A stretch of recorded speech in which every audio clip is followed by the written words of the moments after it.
अम्मा बाद अस्तगफिरुल्लाह ली व लकुम।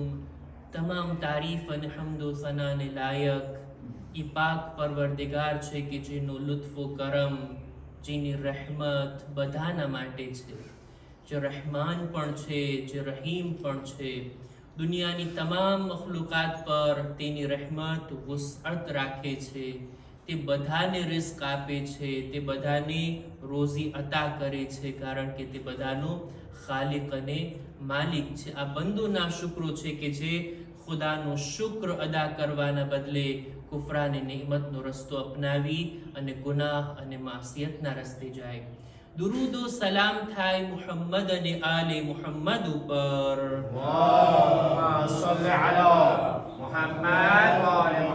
કે જેઓએ આપણને અલ્લાહની બંદગીનો તરીકો બતાવ્યા, ખુદાના રસ્તા તરફ આપણી રહેનુમાઈ કર્યા, આપણી હિદાયતની ભરપૂર કોશિશો તેઓ કરી ચૂક્યા અને આ રાહની અંદર તેઓ આ દુનિયાથી શહાદતના દરજે ફાઇઝ થઈને કૂચ કરી ગયા।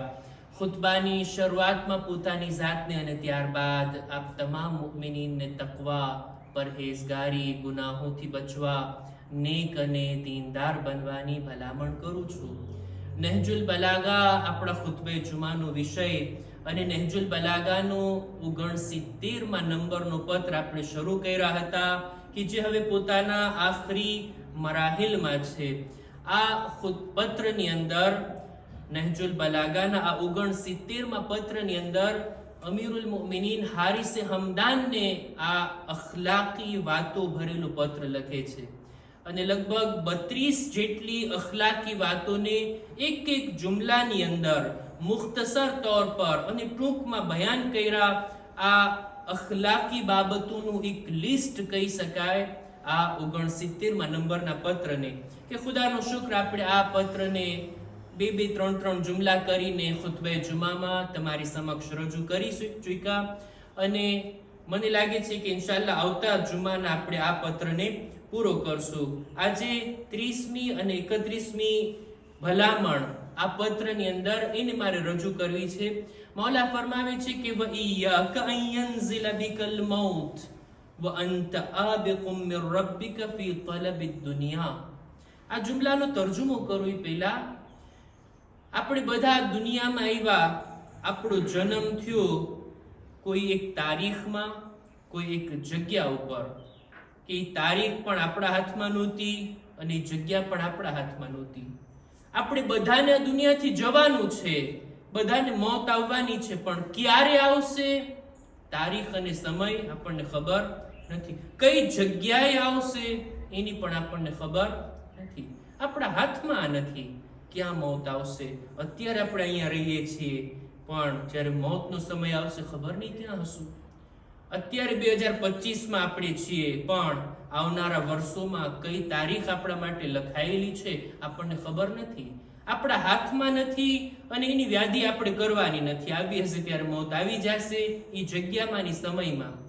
એક ચીજ કે જે આપણા હાથમાં છે કે જેના માટે મૌલા અહીંયા ભલામણ કરે છે અને તે આ કે કઈ હાલતમાં મોત આવશે, મોત સમયે એ ઘડીમાં હું શું કરતો હઈશ, મારા દિલો દિમાગમાં શું હશે, મારું દિલ ઈમાનથી ભરેલું હશે કે નહીં, હું અલ્લાહની ઇબાદતની હાલતમાં હોઈશ કે નહીં, કે પછી ખુદાના ખાસ્તા બુરી હાલતમાં, બુરા કામમાં, નકામા કામમાં, ખુદાના રસ્તાથી દૂર એવી હાલતમાં મોત આવશે।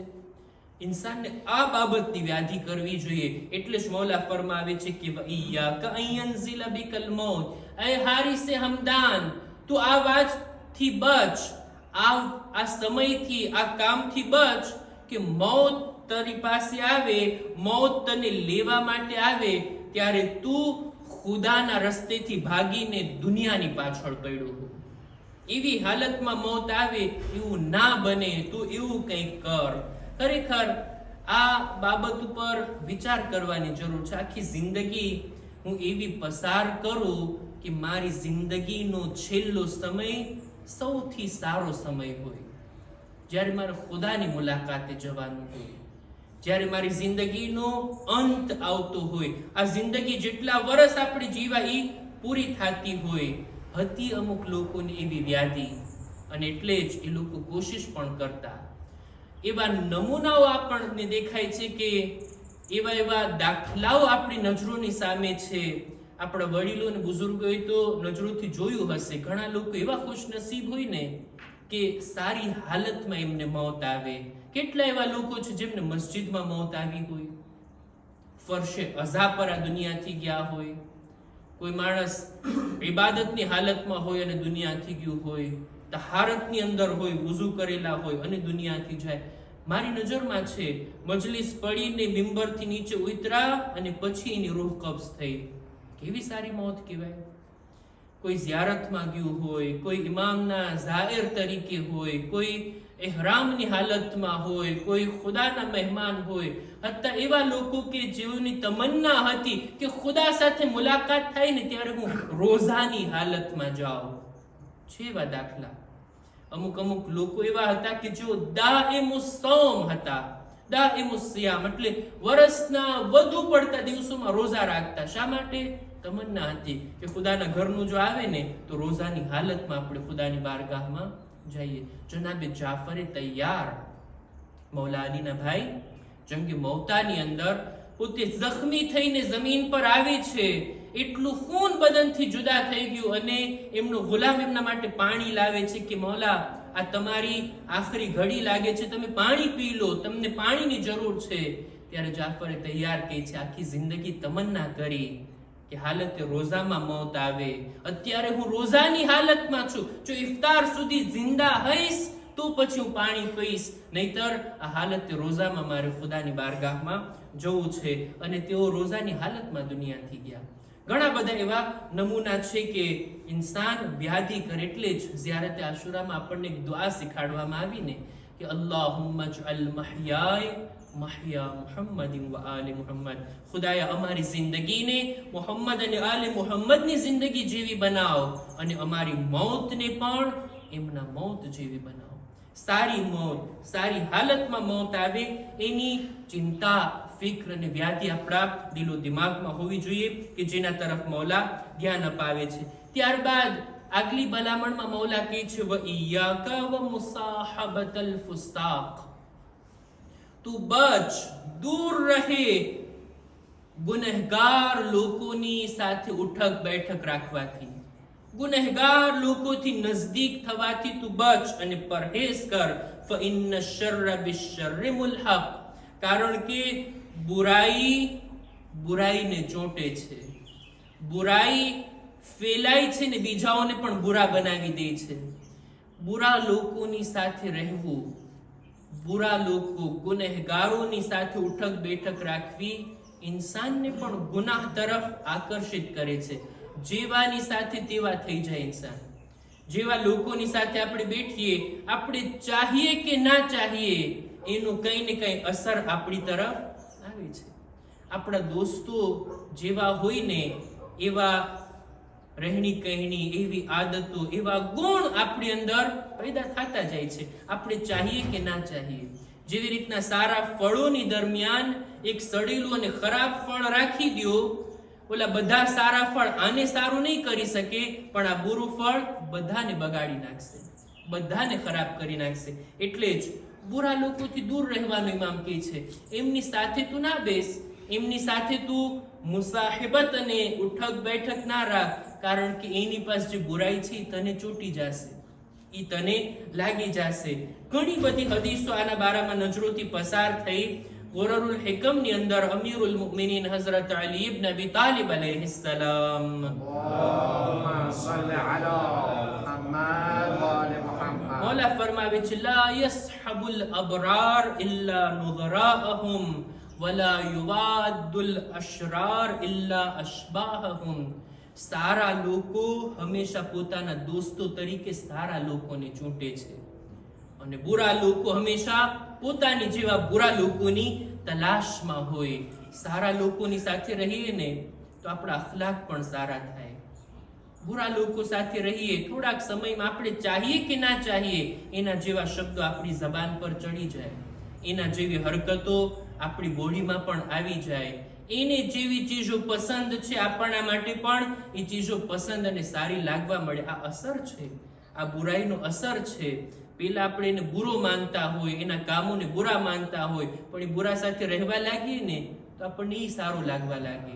મતલબ એમ નથી કે એ સારું થઈ ગયું, નહીં, આપણે એના જેવા થઈ ગયા, આપણે એના જેવા બુરા થઈ ગયા. કુરાન મજીદમાં છે, સૂરે ફુરકાનની ગાલિબન આયત છે કે જેની અંદર કયામતના દિવસે અમુક જહન્નમીઓ અફસોસ કરશે ત્યાં કે યા લૈતની લમ અત્તખિદ ફુલાનન ખલીલા, એ કાશ દુનિયામાં મેં ફલાણાને પોતાનો દોસ્ત ના બનાવ્યો હોત તો આજે મારું ઠેકાણું અહીંયા જહન્નમ ના હોત. એ બુરી દોસ્તી હતી કે જે અમને અહીંયા જહન્નમ સુધી લઈ આવી.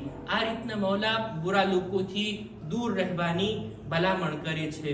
છેલ્લી એક બે ભલામણો છે કે જેને ઇન્શાઅલ્લાહ આવતા ખુતબામાં આપણે રજૂ કરી અને 69માં નંબરના પત્રને આપણે પૂરો કરવાની કોશિશ કરશું.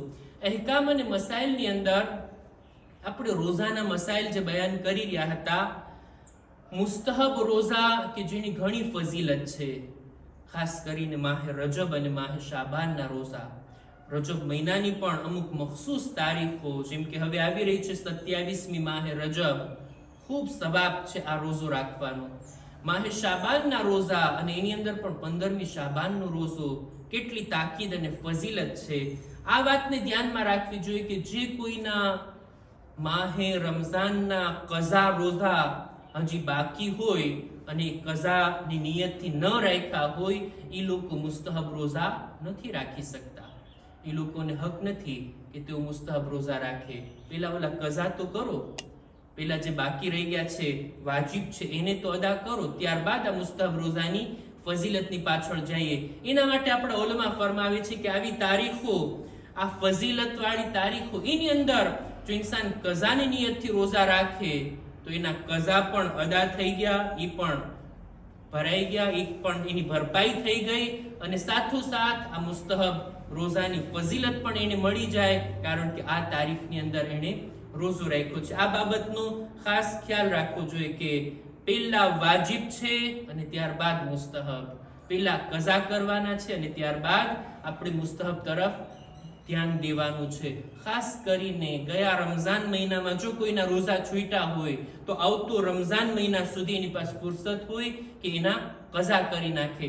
જો કઝા ના કરે અને બાદમાં હવે કરશે તો કઝાની સાથે એક ફિદિયો, એક મુખ્તસર કફારો પણ એના ઉપર લાગુ પડે છે કે જે ઇન્શાઅલ્લાહ યોગ્ય સમય આપણે એના અહેકામ અને મસાઇલને બયાન કરશું. ખુદાની બારગાહમાં દુઆ ગુજારીએ, પરવરદિગારા માસુમીનના સદકામાં, ઈ માસુમીન કે આ રજબ મહિનામાં જેમની યાદ અમો મનાવ્યા, ખુદાયા અમારી ઇબાદતો, દુઆઓ, આમાલ, રોઝાને તારી બારગાહમાં કબૂલ ફરમા. આઈંદા દિવસોમાં પણ બહેતર તરીકાથી ઇબાદતની નેક તૌફીક અતા કર. ખુદાયા નેક કામો કરવામાં, ગુનાહોથી બચવામાં તું અમારી મદદ કર. ખુદાયા દરેક મુમિનીન મુમિનાતની જાન, માલ, ઇઝ્ઝત, આબરૂની હિફાજત ફરમા. ખુદાયા જો બીમાર છે શફાની તંદુરસ્તી અતા કર. ખુદાયા અમારા મરહુમીનની મગફિરત ફરમાવ. ઝમાનાના ઇમામના ઝુહુરમાં તાજીલ ફરમા. અમારો શુમાર એમના સાથીઓમાં કર. રબ્બના તકબ્બલ મિન્ના ઇન્નકા અંતસ સમીઉલ અલીમ.